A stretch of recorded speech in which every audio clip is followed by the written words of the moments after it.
This wig has 6 inches of deep parting space with adjustable straps. First, I will protect the hair by using Got2b Freed Spray. And before I apply my wig, I will bleach the knots. I like to use a bleach that's purple to blue in color because it helps reduce the brassiness in the wig. And after, I can always go with a purple shampoo to neutralize the color. As you can see, the knots are really bleached. This is how the hairline comes out of the box, and this is the side that I plucked. I like a more natural, softer hairline, so that's why I plucked it, but you don't have to. This wig is from Wig Encounters. As you can see, this lace is so undetectable and it's not even glued on yet. The only thing I'm not a fan of with this wig is that the cap size is too big for my head. However, that was my fault because usually I look at the cap size before I order a wig. However, with this wig, I was so excited to buy it, I did not even take note.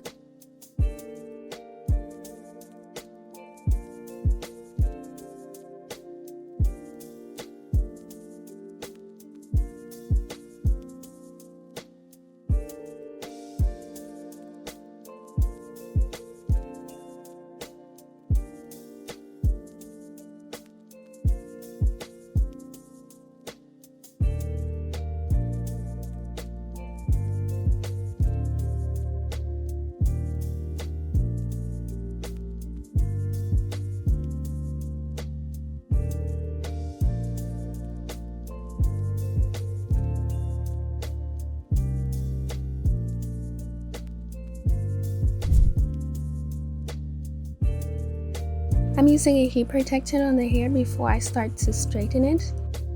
And if you see me turning my eyes to the side, that's because I'm watching Naruto. Anyhow, this wig is 18 inches.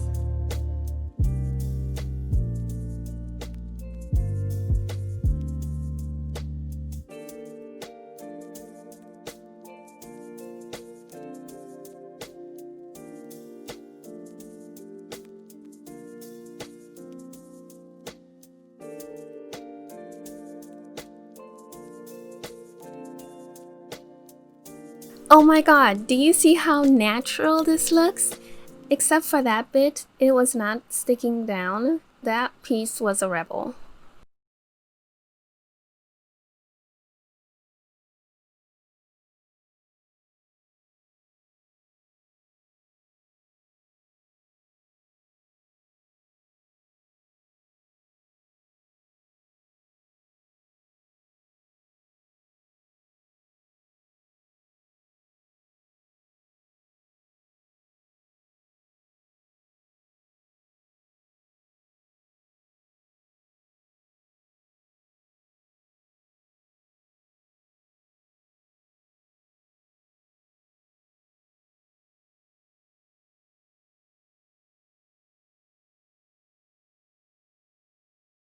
I'm sure you've noticed I haven't done any baby hairs. That's because I'm not a fan of baby hairs on me, so that's why.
There were some sections that did not completely adhere to the Got2b.